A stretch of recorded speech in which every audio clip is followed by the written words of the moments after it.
everyone, to Tales of Woe. I am your storyteller, Tim, and welcome to the new studio.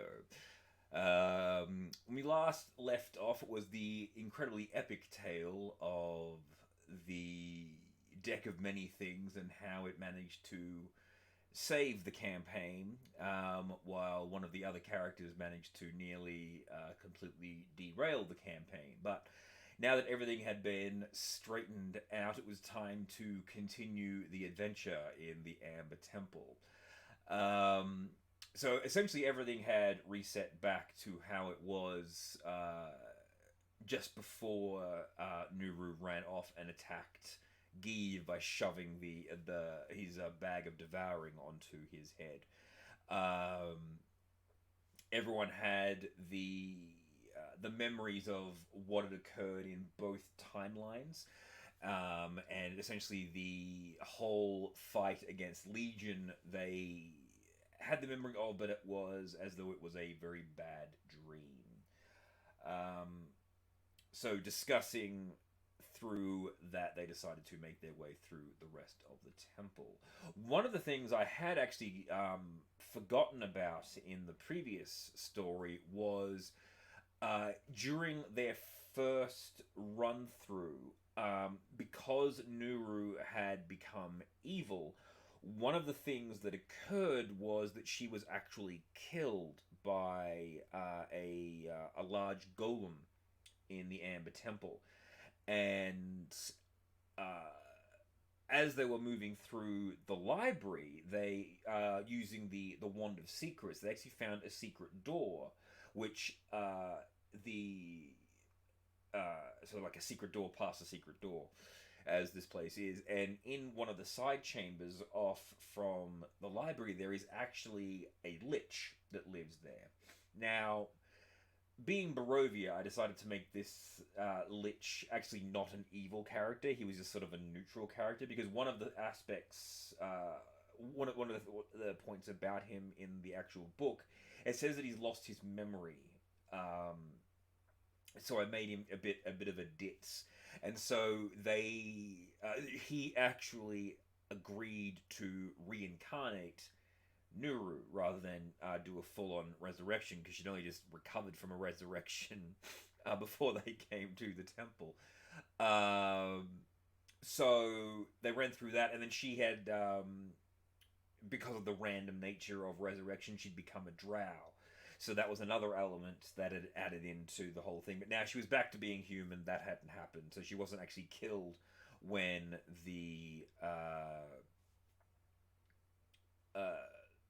when the golem had attacked in this reality. So she hadn't died. She was still a human. She was no longer evil. The deck of many things had returned to Give. However, all the cards that Pity had pulled were removed. So at this stage, they decided to run through the rest of the temple, but. So the story picks up that night. They all awoke from this nightmare. Wallflower at this stage had decided to go for a bit of a wander, because she was sort of tired of this crap. So she decided to head out to the outside of the temple. One of the things she liked to do with her druiding, as it were, was to collect plants and various flowers, and she'd try and mix potions and create bits and pieces like that with her medicine kit and her other bits and pieces. So she wanted to go off and collect supplies. While they had been in the temple, one of the side rooms at the beginning of the temple, there is actually a tribe of raiders, or marauders, however they were described. And when they'd arrived, they weren't there, but they had since returned. Unfortunately, what had actually occurred was that they'd ridden up on, or Give, I should say. Give had ridden up on his horse Midnight, which was this beautiful black steed which he purchased in the town before they came to the temple, and left it outside, completely unguarded. So when these marauders came back, like, ooh, horse. horse. Yum. So they killed his horse and took a massive chunk out of it, and then they'd retired to an area inside the temple and were having dinner, as it were. Wallflower wanders outside and sees the dead horse.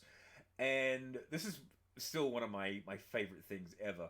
So rather than, just running back inside and informing Give, oh, your horse has been killed, we should do something about this. She looked at the horse and she goes that she would like to gather as many components out of the horse that could be useful for making potions. So I got her to make a nature check and a medicine check. And so she started just hacking into the horse and, removing parts of its liver and its heart and, collecting blood in vials. And not satisfied with that, she then skins the horse and just takes all of the skin off the horse and then wanders casually back into the temple and just goes to give, sorry, your horse is dead, but I saved what I could, and just throws the skin at him. And Give is just horrified by this, that she's just walked in and just thrown the skin of this beautiful horse that he spent all this gold on, that didn't last a single damn day. So Give is now less a horse and now has a skin, which he did utilize later, but at this point he was completely pissed and wanted vengeance. And so this led the group to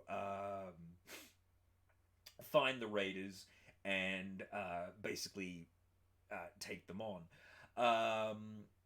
The fight, I won't get too much into it, but probably the 2 points of this fight were that Wallflower didn't want to have anything to do with it. Her nature was very live and let live, and you leave a horse unattended in the middle of nowhere outside of a temple, of course someone's going to kill it. They were eating it, and she's like, they're probably hungry. Why would you have left the horse? So she wasn't really worried about that. So when they found where the raiders were, she didn't want to have anything to do with the fight, so she just sat out. She just went into the library and rested. The rest of the group were, gung-ho. They were wanting another fight, so away they went.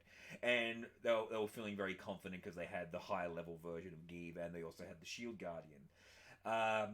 Did not help them, unfortunately, because one of the monsters in this group is actually a werewolf, which can only be hurt by silvered weapons and magical weapons. So while Give was busy slaughtering the absolute crap out of the other things, the Guardian ended up, I don't know what was ended up fighting a bit. For some reason, this Guardian did not do well at all, whether it was just bad luck or bad dice rolls, but the Shield Guardian ended up getting completely destroyed in this fight. So they lost it anyway, which Give was very, very upset about. So he's now lost a Guardian and lost a horse. And then Nuru ended up chasing this fucking werewolf down the mountain, and I was just trying to convince her, just giving her subtle hints that nothing was really working, but essentially the way that it worked was that if it was looking like it was going to lose or going to die, it would run off and tell Strahd. It was actually one of Strahd's spies. Nuru did not have a magic weapon. I think a few of the other players did have magical weapons, because I know Give had the Sun Sword, Selena had magical attacks, of course. Pittywink had no magical weapons. Wallflower did have a magical weapon. She wasn't involved in the fight. So once this werewolf saw that things weren't going well, it ran away and Nuru went after it, but she had no magical weapon, so she's hitting this thing with her bow from a distance and doing absolutely no damage. And I'm trying to sort of subtly hint that this isn't going to work, but she had a vendetta against werewolves since they were nearly murdered in the werewolf cave. But yeah, so that was pretty much the end of their adventure in the Amber Temple. They went through a couple of the other rooms. They raided the treasury. They got themselves a shitload of gold, a golden chariot, which Give was wanting to hook up to the front, what's his name, Midnight up to, but unfortunately that did not happen. They found a map and the miniature architectural plans and the model of Castle Ravenloft. Um, and oh, and they also found, actually, that was another thing. I believe they found the tome of Strahd located within the the miniature. I believe that's where they found it. So, but I think at that point they'd actually acquired all of the items they needed to go on the raid to Castle Ravenloft. Um, and so that is actually where we'll leave the story for now. And I know it's a bit of a short one, nothing overly too exciting apart from the hilarious nature of the of Midnight. But next time we will be concluding the adventures in Ravenloft with the final battle against Strahd von Zerbich. So stay tuned for the next tale of